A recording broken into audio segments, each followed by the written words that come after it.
On the agenda tonight, we're going back to 2019. We're going to be taking a look at Emi Sunshine and the Rain, and they're going to be performing There's Got to Be More.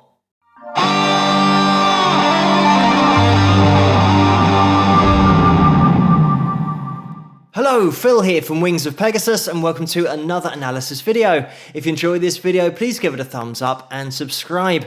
So, Emi's name has popped up during the live streams for quite a while now, but we have got there in the end, so we'll get Emi and the guys up on screen and see how they get on.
I'm just going to jump in here. As always, the link to this video is going to be in the description below, so you guys can watch it there without me interrupting it.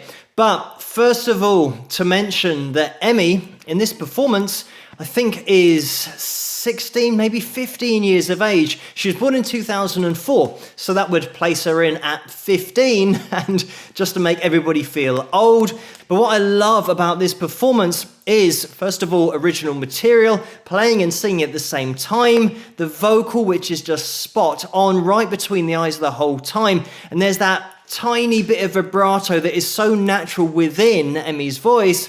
But it's this appreciation of the band and playing live, the headroom that's in there. This composition has got space to breathe in the live setting, and it is something that, especially with younger performers, it is just all out the whole time, and there's no appreciation of allowing that track to breathe and being able to hear all of the instruments independently. Here we've got the fiddle in the background as well, so well mixed. But it is subtly played, and the way that the drums are in there as well, again, dynamically, we're really low down here, but then gradually increasing as the track progresses, as the performance progresses, and that is just making a journey of the whole song, which is what it's all about. You'll also notice at the beginning of this song, Emi is starting the track with her ukulele, and she's setting that tempo, because if you've written a song, you know exactly what speed it should be. So then the rest of the band join in once that tempo has been established.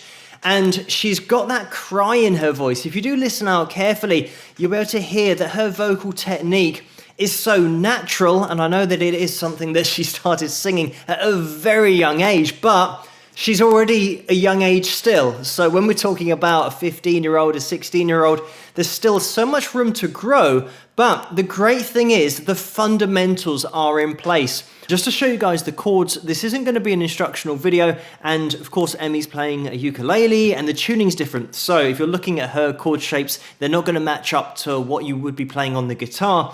Probably easiest to capo this on the 3rd fret, because then we can get into our D shape. And in the intro, just to hammer on from that sus2 onto that 2nd fret of your high E string, which will give you that sound.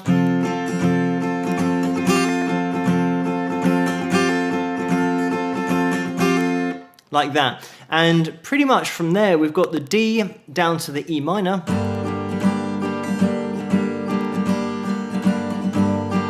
Over to an A, back to a D. And then I think when we get towards the chorus, we're then into the E minor, A, E minor again, A, and then we'll be back into the verse, which is going to be a D. I think there's also a little D major 7th in there as well, which Emi changes from the D. Obviously, it's not going to correlate to what you're looking at on the guitar, but the way that she changes on the ukulele, going down to that major 7th sound. That is what it sounds like. And I think the bass, when we get to the mid-late, the bridge, we've got the 3rd finger being played. So it's going to be the top end of your F sharp minor if you're ignoring the capo, and we're going to where we would normally play an F sharp minor if this is the bottom of the guitar. But just taking that top end, you get that sound. Down to the E minor. Same again. E minor. And then might end on an A to then transition back into the D. But like I said, it's not going to be an instructional video, but just to give you guys an idea of the progression that's going on here. Another thing you'll notice as we progress is we start to get a little bit of picking on that acoustic guitar as well, which just adds something new into the mix. Like I said, it's just adding these ingredients as we move along to keep this recipe interesting, or the whole journey interesting. Just before we jump back into the video, I want to mention the editing and the angles that we get here, the lighting as well, the post-production that's gone into the video. It's really professionally done, and this is Backwoods Films, and it's from their YouTube channel, so the link is going to be in the description below, so head over there. But it's just been really well put together, and we will jump back into the video now and we'll watch it all the way till the end.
Now I ain't no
And there we have it. Just 15 years of age. You just have to take that in because you do start to get into the performance and just listen to the quality of it.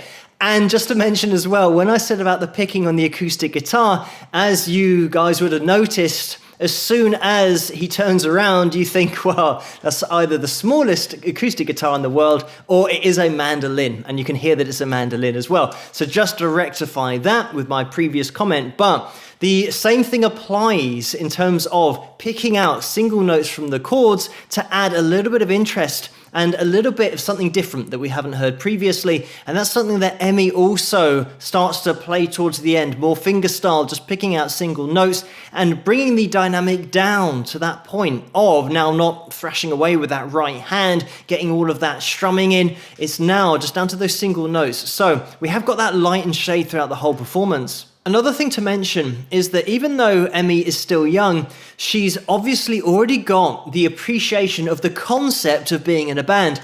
And this is something that you can't learn just playing yourself at home, working out songs and working on your technique. I mean, it's great to get down those fundamentals, but as soon as you enter playing with a band in front of people on stage, you can see here, right at the end, just before that final verse, we have Emi turning around to the drummer just to check where she is. And all of these things that you learn playing in a band are learned live. And even sometimes in the rehearsal studios, you can't simulate playing live in front of a crowd. And I guarantee you that once you start playing in front of people regularly, you learn the fastest you will ever learn in that environment, because you can be so comfortable in the rehearsal studio, everything's fine and everything's predictable. As soon as something you haven't predicted happens live in front of people, that's where you have to be used to that stimulus so that you can just deal with it, because you're used to playing live so much, you've seen everything happen and it won't throw you off. And these are really important things that Emi will be learning at the age of 15, even 14, 13, because she's been playing since the age of 9 was her first album. Something else to throw in there, right at the end of the song, the final note is an F5, and Emi just throws that one in there. It's an octave above where she's been spending most of the song vocally, so great vocal technique. She's got that cry in there. She's obviously so young, she can still work at her vocals if she wants to. Just before we finish the video, I do want to mention a little bit about Emi and her career thus far. Obviously, the history is going to be very recent history. In 2014, she was filmed performing Blue Yodel No. 6 by Jimmy Rogers, and it wasn't Jimmy Rogers filming her, it was her performing his song. But that received over 1 million views on YouTube, and this is when she was 9 years of age. She performed on NBC's Today Show, and in 2014, the same year, when she's only 9, she made her Grand Ole Opry debut and also released her first album. She's performed twice on Marty Stewart's Late Night Jam, and that happened during the Country Music Association Festival. She's also clocked up 16 performances now at the Grand Ole Opry, and Rolling Stone magazine mentioned when she was 15 years of age that she was one of the top 10 new country artists that you need to know about. And very recently, she collaborated with William Bootsy Collins and many other artists on a song called Stars. Beta Fleck was involved with that as well, so you can check that out on YouTube if you want to. Her website is theemisunshine.com, and she is on Patreon. So if you want to get involved in her career and her story, her journey into the future, you can do from today. So just head over to patreon.com and search for Emi Sunshine, and you'll be able to find her page and support her if you want to. Thank you guys so much for suggesting this video for me to take a look at, and keep those suggestions coming in the comments below. Let me know what you guys think, and if you did enjoy this video, please give it a thumbs up and subscribe, and I'll see you guys at the next one. Rock!